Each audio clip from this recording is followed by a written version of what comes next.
मुख्यमंत्री एकनाथ शिंदे बोलतायत, आपण थेट जाऊया तिकडे। क्रांती दिनाच्या मी सर्वांना शुभेच्छा देतो आणि हर घर तिरंगा या अभियानाला देखील शुभेच्छा देतो। आज क्रांती दिनाच्या निमित्त आज हर घर तिरंगा अभियान देखील सुरू झालेलं आहे। खरं म्हणजे 9 ऑगस्ट या दिवशी या क्रांती मैदानातून खऱ्या क्रांतीची सुरुवात झाली। 1942 साली महात्मा गांधीजींनी ब्रिटिशांना भारत छोडो चले जाओ चा नारा याच मैदानातून दिला। हे ऐतिहासिक मैदान आहे। इथून खऱ्या अर्थाने स्वातंत्र्य लढ्याला सुरुवात झाली आणि म्हणून मी स्वातंत्र्यवीरांना वंदन करतो, त्यांच्या त्यागाला आणि बलिदानाला विनम्र अभिवादन करतो। आणि या हर घर तिरंगा घरोघरी तिरंगा या अभियानामुळे या देशातल्या या महाराष्ट्रातल्या तरुणांना प्रेरणा आणि ऊर्जा मिळाली पाहिजे, यासाठी हा कार्यक्रम अगदी मोठ्या प्रमाणावर सुरू झाला। अमृत महोत्सवी वर्षामध्ये आदरणीय देशाचे प्रधानमंत्री नरेंद्र मोदीजी आणि कणकर आपले गृहमंत्री अमित शहाजी यांच्या संकल्पनेतून हर घर तिरंगा हे अभियान सुरू झालं आणि आज आपण पाहतोय ते व्यापक झालं, ते चळवळीमध्ये रूपांतर झालं आणि आज प्रत्येकाच्या हातामध्ये तिरंगा आपण पाहतोय। या तिरंगा हातात धरल्यानंतर एक देशभक्ती आणि राष्ट्रभक्तीची चेतना मनामध्ये निर्माण होते।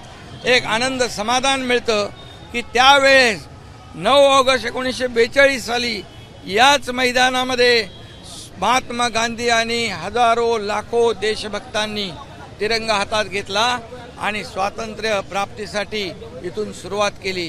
खरं म्हणजे अंगावर शारे रोमांच उठतात की त्यावेळची काय परिस्थिती असेल आणि म्हणून त्याचमुळे आपल्या देशाला स्वातंत्र्य मिळालं आणि त्याची लोकशाहीच्या रूपाने आपण सगळेजण फळं चाकतोय।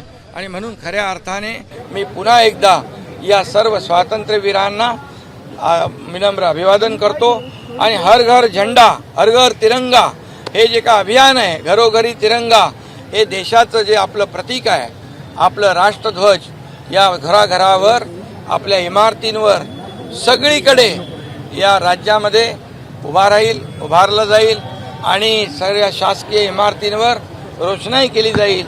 हा खरं म्हणजे 9 ऑगस्ट ते 15 ऑगस्ट हा एक राष्ट्रीय सण म्हणून आपण या ठिकाणी साजरा करू। त्यामुळे तरुणांना नागरिकांना प्रेरणा आणि ऊर्जा मिळेल।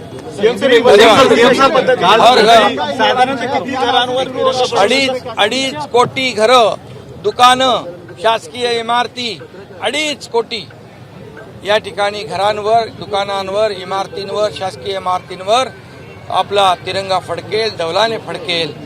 आज 9 अगस्त क्रांति दिन के अवसर पर और हर घर तिरंगा के अवसर पर मैं सभी नागरिकों को, महाराष्ट्र के तमाम जनता को बहुत बहुत शुभकामनाएं देता हूँ, उनको बधाई देता हूँ। आज इसी 9 अगस्त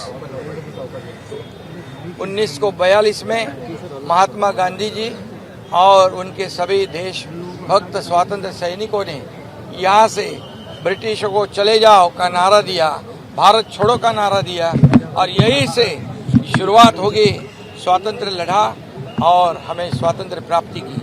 और इसलिए ये अगस्त क्रांति मैदान जो है, ये क्रांति मैदान बहुत ही हमारे लिए ऐतिहासिक है, पवित्र है और इसलिए हम वंदन करने के लिए यहाँ पर आए, उनको नमन करने के लिए आए। और अमृत महोत्सवी साल में पिछले 2 साल पहले हमारे देश के आदरणीय प्रधानमंत्री नरेंद्र मोदी जी और हमारे गृह मंत्री अमित शाह जी, इनकी संकल्पना से हर घर तिरंगा ये अभियान शुरू हो गया।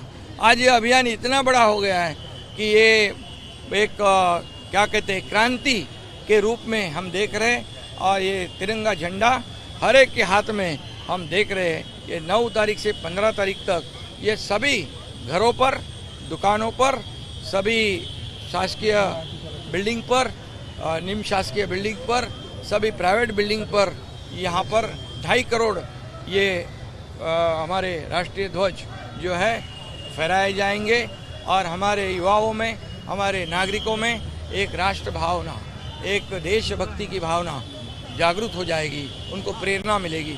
इसलिए हर घर तिरंगा ये अभियान बहुत ही लोगों के लिए, हमारे देशभक्त सभी तमाम जनता के लिए बहुत ही महत्वपूर्ण है। एकीकडे अभियान राबवत असताना ऑलिम्पिक मध्ये आपल्या स्वप्नील कुसाळे आणि काल नीरज चोप्रा यांना देखील पदकं मिळाली।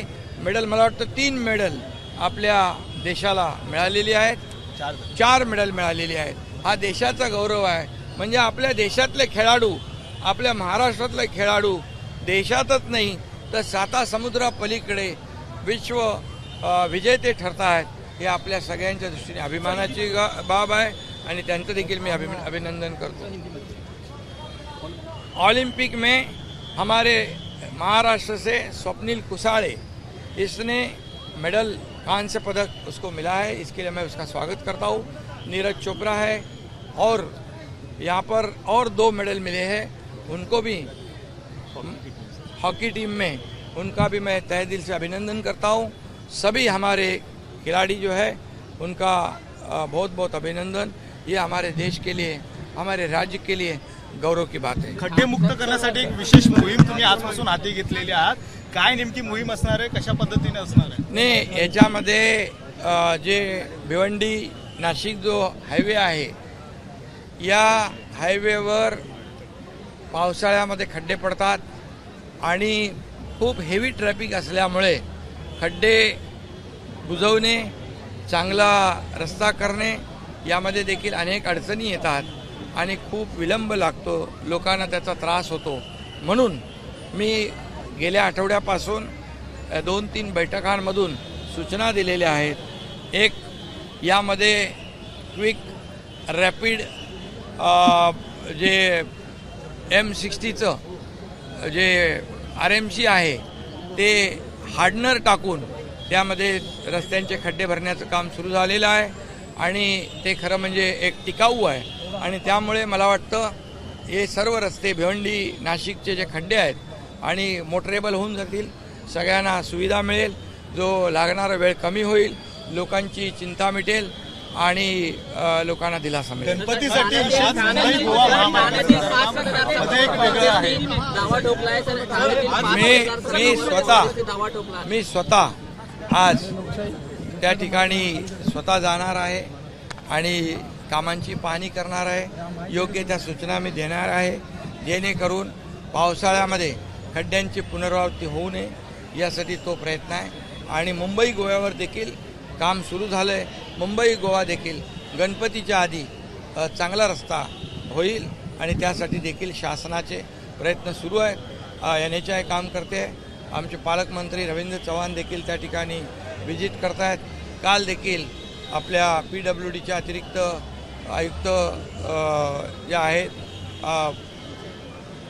अतिरिक्त मुख्य सचिव म्हैसकर मॅडम, त्यांनी व्हिजिट केले। सगळे लोक काम करत आहेत आणि मुंबईमध्ये देखील आमचे दोन्ही पालकमंत्री या सर्व बाबींवर लक्ष ठेवून। ABP माझा, उघडा डोळे बघा नीट।